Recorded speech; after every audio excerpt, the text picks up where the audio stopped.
Jolly life Holi life அந்த part டூவில் முக்கியமாக பார்த்தீங்கன்னாக்கா இந்த டர்ட்டி ஜோக்ஸ் உங்களுடைய எதிர்ப்பாளரோடு நீங்கள் சொல்லி ஏன்னா அதை நீங்கள் சாட் பண்ணக்கூடாது. முக்கியமாக அவர்களை கட்டி பிடிப்பது no hug avoid no hug. அதாவது பார்த்தீங்கன்னா கட்டி பிடிப்பதை நீங்கள் அவாய்ட் பண்ணணும். ஷோல்டர் டச் அதை நீங்கள் செய்யணும், அவாய்ட் பண்ணணும். தவறாமல் எப்பொழுதும் தொட்டு நீங்கள் பேசக்கூடாது. அதாவது நோ ப்ரைவேட் மீல்ஸ், அதாவது உங்களுக்கென்று தனியாக யாராவது சமைத்து கொடுத்தா அதை நீங்கள் தவிர்க்க வேண்டும். அதே போல் நீங்கள் பெண்களை காரில் தனியாக அழைத்து கொண்டு செல்லக்கூடாது. ஆலயத்திலிருந்து வீட்டில் போய் விடுறது தனியாக பெண்களை அழைத்து சென்று செல்லக்கூடாது. அதற்கு பணத்தை கொடுத்து கூட நீங்கள் அவங்கள டாக்ஸியில் அனுப்பிவிடலாம், நீங்கள் அழைத்து செல்லக்கூடாது. அதே போல் தவறான அதாவது ரகசிய ஏன்னா மெசேஜை யாருக்கும் நீங்கள் அனுப்பக்கூடாது. அதே போல் ரகசிய மீட்டிங் நீங்கள் வைக்கக்கூடாது, ஏன்னா மனைவிக்கு தெரியாமல். அதே போல் ஆபாச படங்களை நீங்கள் பார்க்கக்கூடாது. உங்களுடைய தொலைபேசி மற்ற எல்லா காரியங்களுக்கும் நீங்கள் உங்களுடைய கோடு அதாவது பாஸ்வேர்டு உங்களுக்கென்று தனியாக நீங்கள் யாருக்கும் தெரியாமல் வைக்கக்கூடாது. என்னுடைய செல்ஃபோனை எங்கள் வீட்டில் எல்லோரும் பயன்படுத்துவாங்க. ஏன்னா பார்த்திங்கன்னா ஒரு திறந்த புத்தகமாக நாங்கள் இருக்கிறோம் குடும்பத்தை எல்லாரும். அதனால் எங்களுக்கென்று கோடு ரகசிய கோடு எதுவுமே கிடையாது. அது உங்கள் வாழ்க்கையில் திருமண வாழ்க்கையில் மிக மிக முக்கியம்.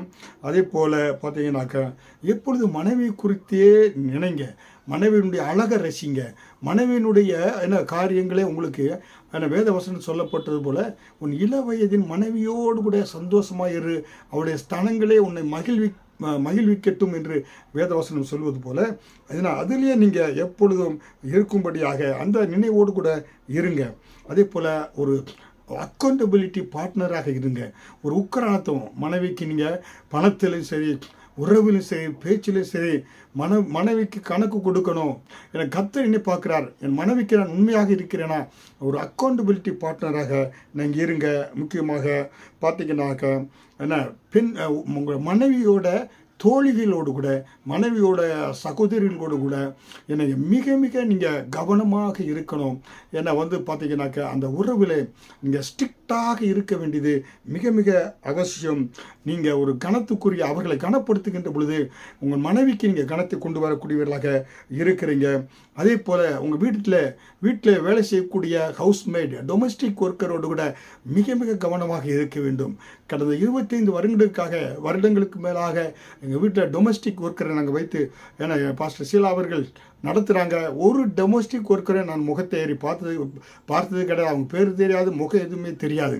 ஏனென்றால் அது நமக்கு தேவையில்லாத ஒரு காரியம். அதனால் அதில் கவனமாக நீங்கள் இருக்க வேண்டும்.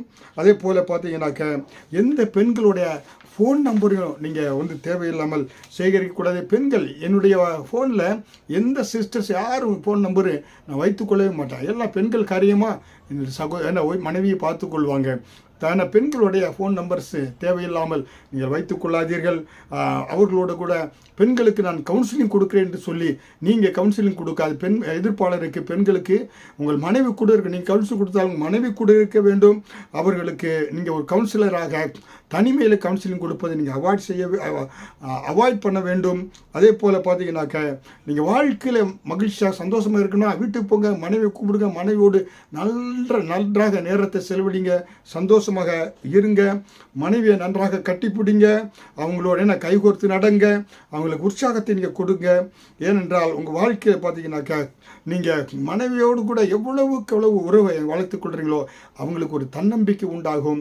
அவங்களுடைய குடும்பத்தின் மேலே எவ்வளவுக்கு அன்பு செலுத்துறீங்களோ குடும்ப பாசம் நன்றாக வரும். அதே போல் மனைவியோடு கூட டேட்டிங் ரெகுலராக நீங்கள் அவங்களோட டேட்டிங் பண்ணுங்க. மற்றும் பார்த்தீங்கன்னாக்கா உங்களுடைய உறவுகளுக்கு எது தடையாக இருக்கிறோ அதை பிரேக் பண்ணிடுங்க. ஏன்னா உங்கள் கணவன் மனைவிக்கு உறவு நன்றாக இருக்க ஏதாவது தடை இருந்தால் அதை உடனே தீர்மானம் எடுத்து அந்த தடையை தகர்த்தெறிந்து விடுங்கள். அது மட்டுமில்லை பார்த்தீங்கன்னாக்கா நீங்கள் ஒரு கணவனாக மட்டுமில்லை, ஒரு லவ்லி பாயாக உங்களுடைய மனைவிக்கு நீங்கள் ஒரு நல்ல உற்சாகத்தை கொடுக்கக்கூடிய நண்பனாக லவ்லி பாயாக இருக்கும்படியாக கேட்டுக்கொள்கிறேன்.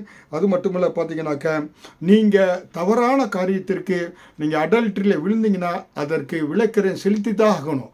சுவத்தில் பந்து எறிஞ்சால் அந்த பந்து நம்ம நோக்கி வந்து தான் ஆகும். அதனால தவறான காரியத்தில் பணத்தையோ நேரத்தையோ என செலவிட்டீங்கன்னாக்கா அது சாத்தானவன் உங்கள் முகத்தில் கரியை பூசுவான். அதோட விலையை பயங்கரமாக இருக்கும். தலை நிமிர்ந்து நீங்கள் நடக்க முடியாது. அதனால தேவனுடைய பிள்ளைகளே, நீங்கள் பெரிய அலுவலகத்தில் அதிகாரி இருந்தால் உங்களுக்கு கீழே இருக்கக்கூடிய செக்ரட்டரி, கொலிக்கு எல்லாம் பெண்பாளர் இடத்துல மிக மிக கவனமாக இருக்க வேண்டும். அப்படி நீங்கள் இருக்கின்ற பொழுது உங்களுடைய ஹோலி லைஃப் ஜாலி லைஃபாக இருக்கும். உங்களுடைய குடும்பம் ஹோலி குடும்பம் ஜாலி குடும்பமாக இருக்கும். கர்த்தர் உங்களை ஆசீர்வதிப்பாராக. ஆமீன்.